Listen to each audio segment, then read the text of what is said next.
Have you ever tried to focus your mind during spiritual practice, only to find it drifting off, filled with distractions and scattered thoughts? Are you curious about how you can achieve a state of deep concentration, where your mind remains unwavering and present with your chanting or meditation? If so, you're not alone. Many practitioners face the challenge of maintaining focus during their spiritual practices, especially when trying to chant or recite mantras with full attention.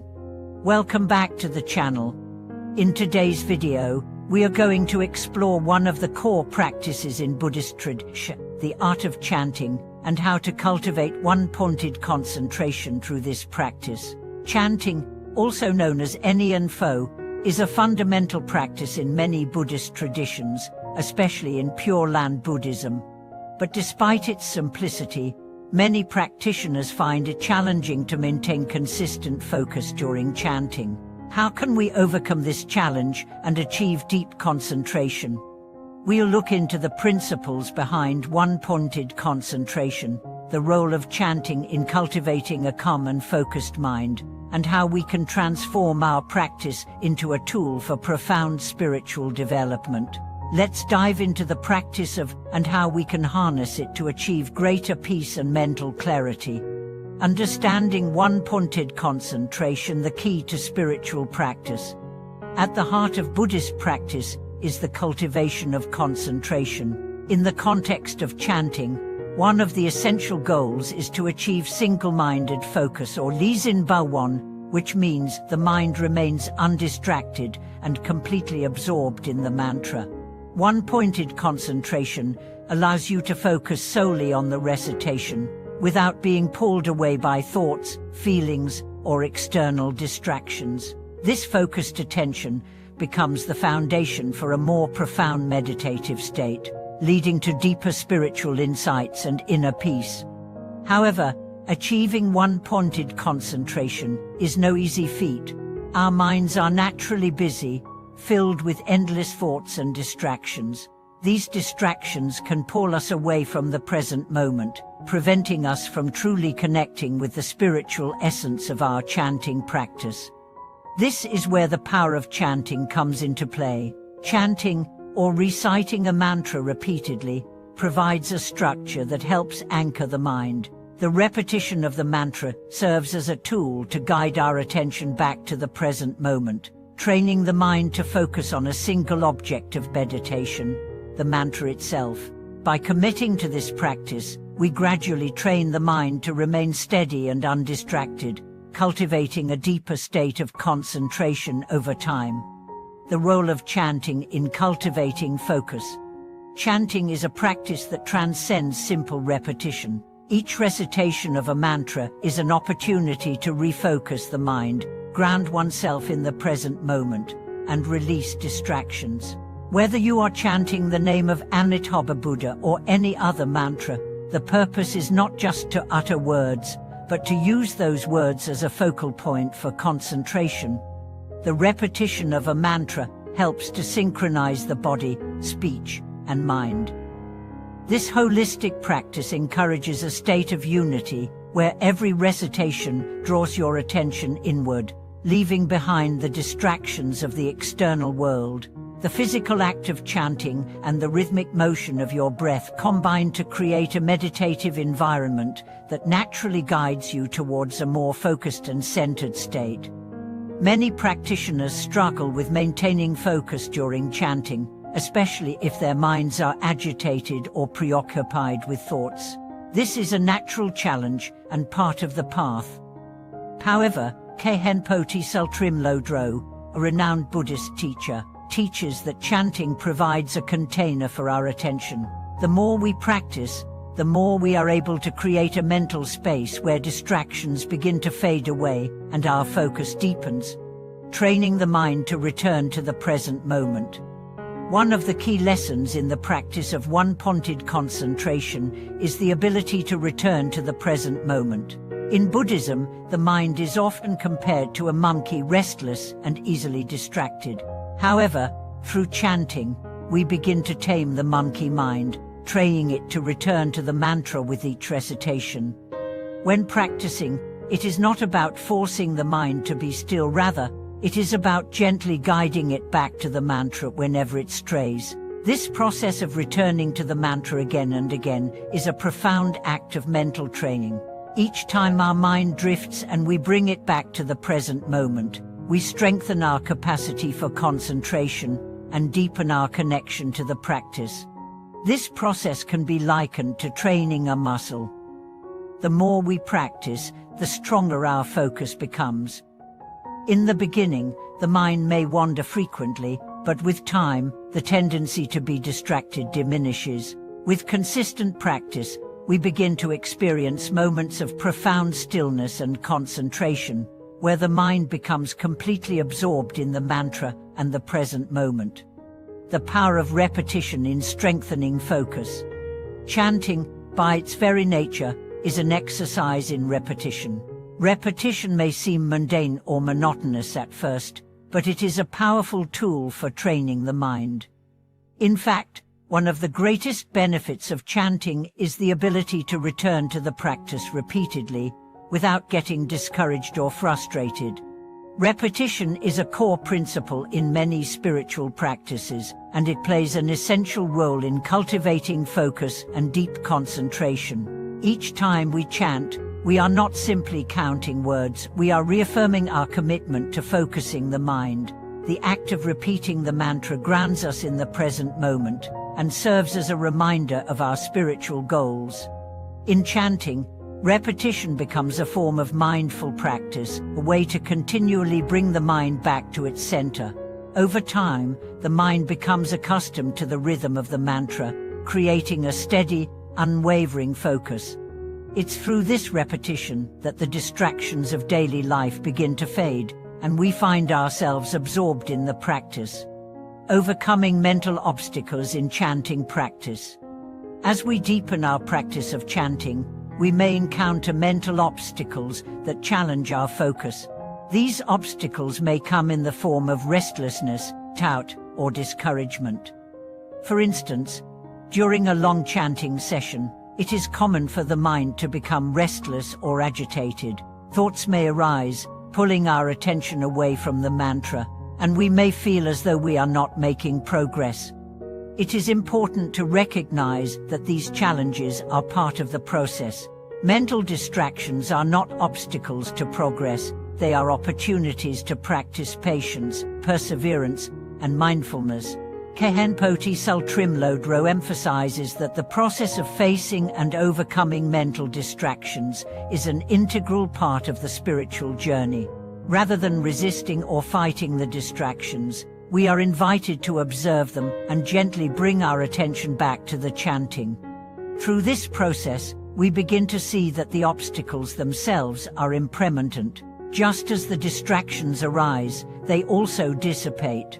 By observing them without judgment and returning to the mantra, we strengthen our concentration and deepen our spiritual practice. The importance of attitude and intention in chanting. The intention behind chanting plays a crucial role in cultivating concentration. In Buddhist practice, intention is everything. The power comes not just from the words themselves, but from the sincerity and purity of our intention. Before beginning a chanting session, it's important to set an intention for your practice. Whether your intention is to cultivate compassion, purify your mind, or connect with the Buddha, having a clear and sincere intention guides the practice and strengthens your focus. Each recitation of the mantra becomes an offering, a way to channel your intention into the present moment. Kehenpoti Sultrimlodro teaches that the more sincere your intention, the more powerful your practice will be. When chanting with a pure heart and clear intention, you align yourself with the spiritual wisdom of the mantra. This intention acts as a magnet for your focus, helping to draw the mind away from distractions and back to the present moment. The transformative power of deep concentration. As we continue our practice we begin to experience the transformative power of deep concentration. When the mind is focused and present with the mantra, we begin to enter a meditative state. In this state, the ego dissolves, and we become one with the practice. This is where the true magic of chanting lies.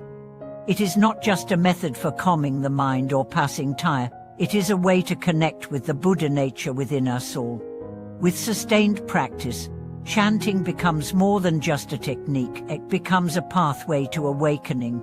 The act of focusing the mind on the mantra purifies the mind, removes mental afflictions, and brings us closer to realizing the true nature of reality. This deep state of concentration also opens the heart, allowing us to experience a greater sense of compassion and empathy for all beings. As you continue your chanting practice, you will notice that your ability to concentrate extends beyond your sessions on the cushion. The calm, focused state cultivated through chanting begins to influence your daily life, helping you respond to challenges with greater clarity, patience, and wisdom. The connection between chanting and mindfulness deepening awareness. As we delve deeper into the practice of Eni and Fo, we begin to understand that chanting is closely connected with the practice of mindfulness. Mindfulness, or Senion, is a cornerstone of Buddhist practice, helping us cultivate awareness in every moment. By focusing our attention on the recitation of the mantra, we practice mindfulness in a way that gradually brings our entire being into the present moment. Chanting is a dynamic form of mindfulness. It encourages us to remain aware of our thoughts, feelings, and sensations, even as we concentrate on the mantra. As we chant, we become more attuned to the fluctuations of the mind, noticing when distractions arise, and gently bringing our attention back to the present moment. This cycle of awareness and returning to the mantra is what strengthens our mindfulness practice, ultimately leading to a more deeply integrated spiritual life. The key to deep mindfulness during chanting is to avoid forcing the mind into stillness. Instead, it's about allowing the mind to settle naturally by staying focused on the mantra. Just as water naturally calms when left undisturbed, our minds begin to naturally settle when we give it a singular focus. This practice not only enhances our ability to concentrate during chanting, but also enriches our ability to bring mindful awareness into all aspects of daily life. For example, when chanting, you may notice moments when your mind wanders. You might start thinking about something unrelated, like a conversation you had earlier or an upcoming task. This is a natural part of the process. The important thing is not to judge yourself, but simply to notice these distractions. With each distraction, you gently guide your focus back to the sound and rhythm of the mantra. Over time, this process of returning to the present moment becomes more effortless, and the mind naturally becomes quieter and more centered. Building mental discipline through chanting. Another crucial aspect of chanting is its ability to build mental discipline. Discipline, in this context, is the habitual commitment to the practice, despite the inevitable distractions that arise. Mental discipline is the foundation of any successful spiritual practice, and chanting serves as a tool to strengthen this discipline. In the beginning, it can be easy for the mind to drift off or for external distractions to pull you away from your practice. However, through consistent chanting, you begin to develop a mental fortitude that helps you resist these distractions. With each recitation, you train your mind to remain focused, slowly building the discipline to stay present with the mantra and the practice itself. This mental discipline does not just develop in isolated moments of chanting. Over time, the lessons learned through consistent practice spill over into other areas of life. The ability to maintain focus during chanting helps you cultivate patience and endurance in other challenging situations. Just as you endure the fluctuations of the mind during chanting, you begin to develop the strength to handle life's difficulties with greater composure and wisdom. For example, when facing difficulties in work, relationships, or personal challenges, the discipline you have cultivated through chanting can help you remain focused and centered. You will find that your ability to handle stress improves as your practice deepens, This mental discipline becomes a tool for living a more balanced and peaceful life. Chanting and the cultivation of positive mental states. In addition to building concentration and discipline, chanting also plays a powerful role in cultivating positive mental states. As you practice chanting with focused intention, you begin to invite qualities such as compassion, patience, and clarity into your life. These qualities arise naturally as you cultivate mindfulness and concentration during your practice. For instance, the act of chanting often centers around calling out to a higher power, such as Amitabha Buddha in the Pure Land tradition. When you chant the Buddha's name, you are not simply reciting a mantra, you are invoking qualities such as compassion, wisdom, and clarity into your life. With each recitation, you become more attuned to these qualities, gradually transforming your inner state. This cultivation of positive mental states is not just a passive process, it requires active engagement with the practice. The more you chant, the more you become aligned with the qualities of the mantra.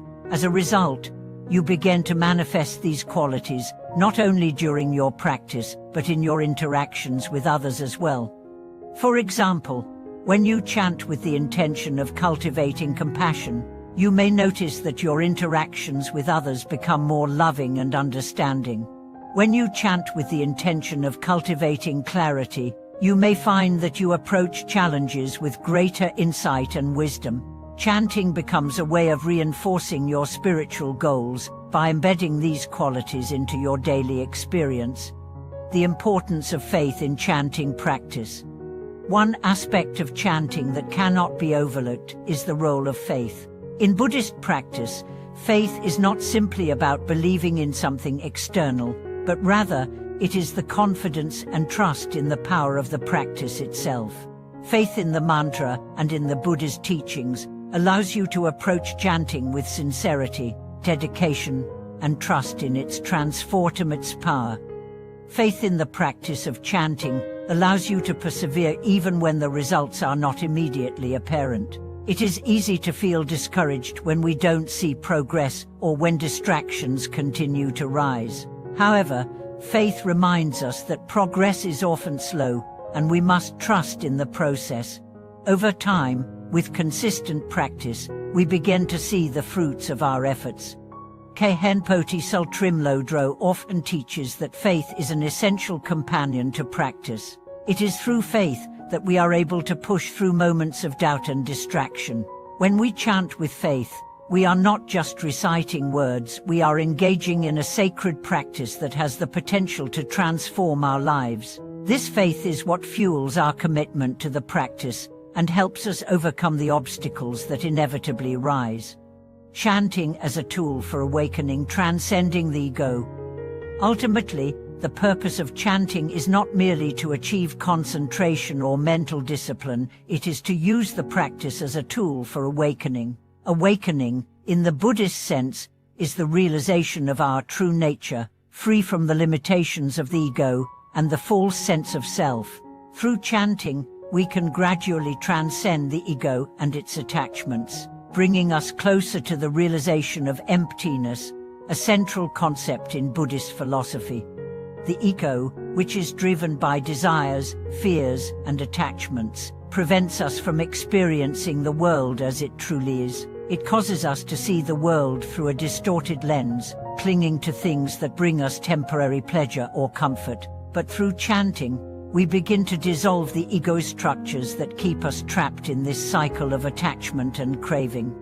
Each mantra recited is an opportunity to let go of the ego. As we chant with full focus, we are not concerned with our desires or preferences, we are simply present with the practice. This presence, uncolored by the ego, allows us to experience a sense of freedom and spaciousness. In time, this sense of freedom deepens, helping us see that the self is not as fixed as we once believed. From chanting as the path to inner peace and enlightenment. In conclusion, the practice of Nyenfo is not just about reciting a mantra, it is a profound spiritual practice that cultivates concentration, mindfulness, compassion, and wisdom. By chanting with dedication and focus, we develop the mental discipline needed to navigate the challenges of daily life, and we gradually transform our practice into a tool for awakening. Through chanting, we connect to our deeper nature, transcend the distractions of the ego, and embody the qualities of wisdom, compassion, and clarity. The process of one-pointed concentration that we develop through chanting brings us closer to inner peace, allowing us to live with greater insight, balance, and serenity. Thank you for watching this video. If you found this discussion insightful, please share your thoughts in the comments below. Don't forget to like, subscribe, and hit the notification bell so you can stay updated with more teachings and spiritual insights. May your chanting practice bring you peace, wisdom, and a deep connection to the truth within.